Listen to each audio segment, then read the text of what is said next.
Match, Jerry Bohlander, submission fighter, grappler, 200 pounds. Scott Ferrozzo, 330, pit fighter, striker, grappler. Here comes Jerry Bohlander.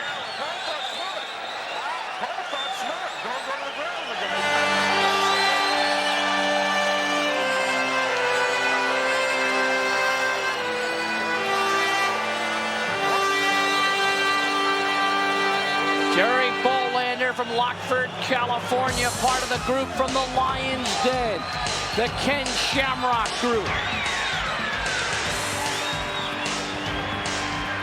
He wrestled in high school, Greco-Roman and freestyle, a wrestler for 6 years, now a submission fighter.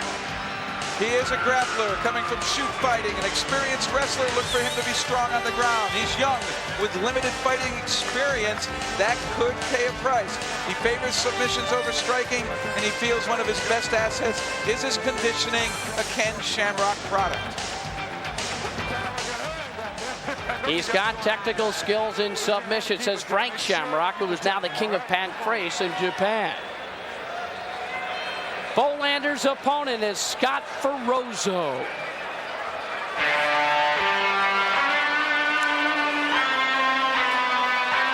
And here is one of the unknowns in the UFC, the Pitbull. His style, pit fighting. It's strictly UFC style. High school wrestler, two-time Nevada champion, 117-7, an All-American nose guard, Division II college football at Lancaster College in California. Well, Scott considers himself a powerful puncher. I mean, he's big. If he hits you, he can hurt you. He shoots immediately. He wants to go right for that shoot and take you down. He prefers choking over striking once he is on the ground, and he believes because of his aggressiveness, he's very hard to control. Right now, let's go up to Rich Goins. Ladies and gentlemen, our third bout of the evening. Please welcome our competitor, 21 years old, 5'11", 200 pounds, a submission fighter out of Lockford, California, 1-0 in professional competition. Let's hear it for Jerry Bohlander.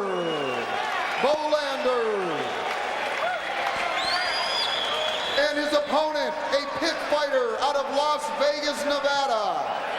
31 years old, 5'10", 330 pounds. They call him the Pitbull, Scott Ferrozzo.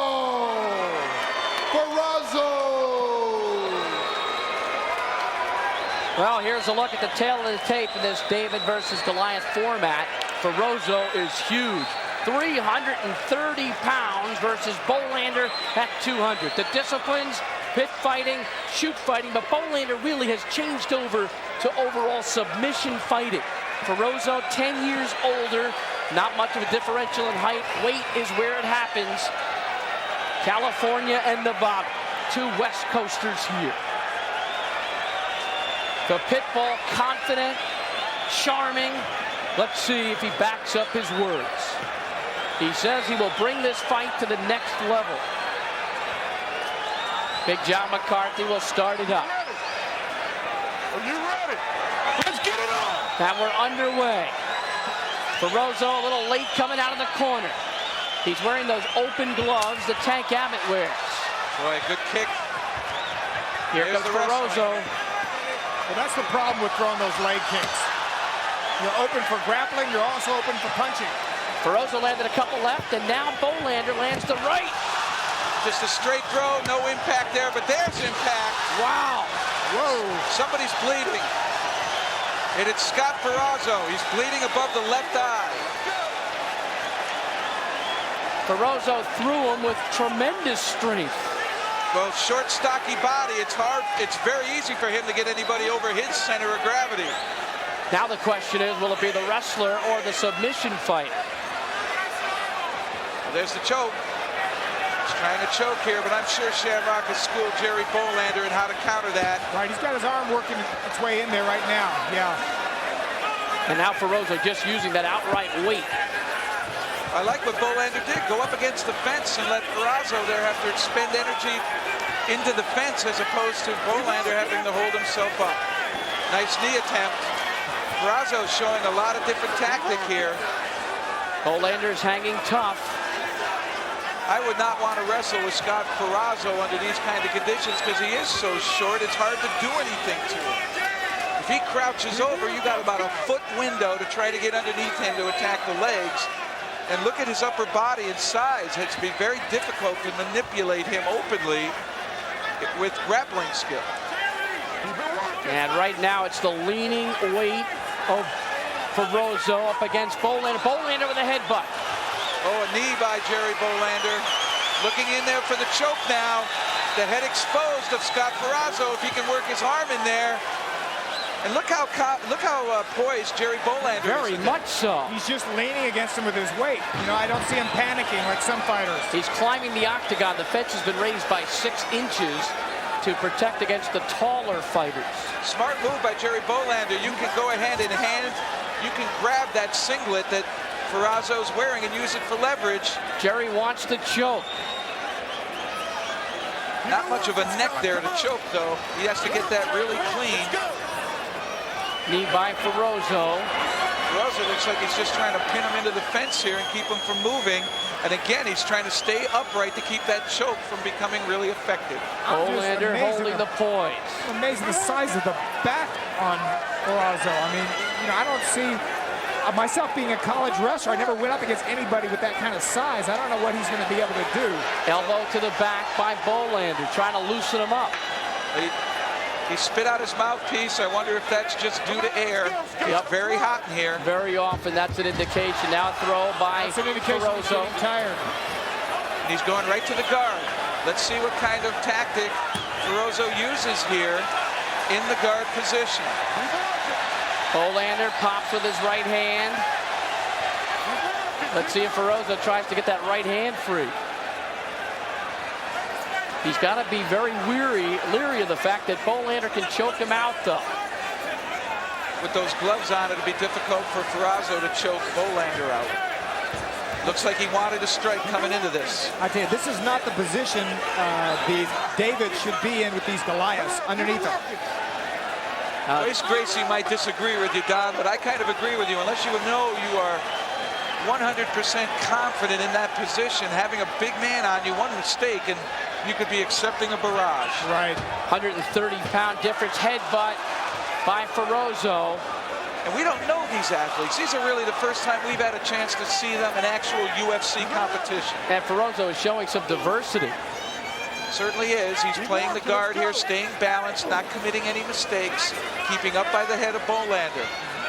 I'm very impressed with these first-timers, though, Jeff. They look like they know what they're doing. The UFC's been here 2 years now, and these guys are training. 100% accurate there, Don. This is what the future holds for martial arts, this hybrid form, this UFC form of fighting, and still it allows for the freedom of individuality where you can excel with your own body type or your particular skills.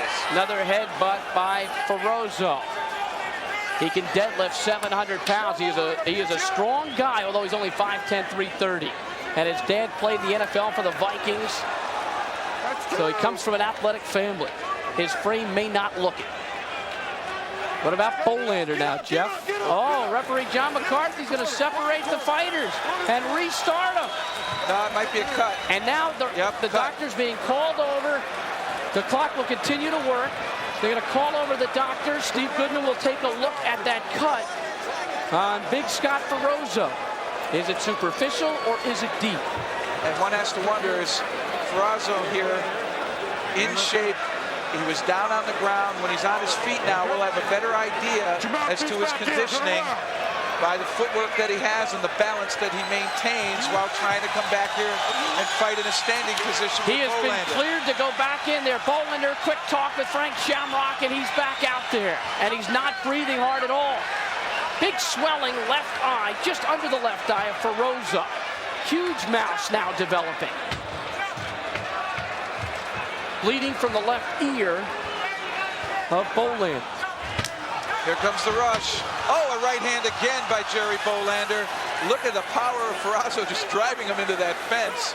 Bohlander landed the cleaner punch, however. It was a straight right hand, and now he's grabbing onto the back of Why that. not use that to choke him with? This is an exact replay of what happened last time. He threw a leg kick, hit the leg.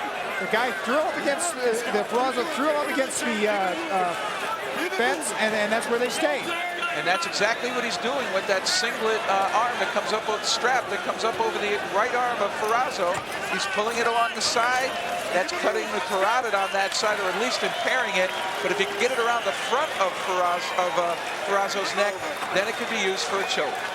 And what we have seen from the likes of Ken Shamrock and Hoist Gracie and Dan Severn is the ability not to panic, to work and just continue utilizing your own game plan. That's what Jerry Bohlander's doing. I think so.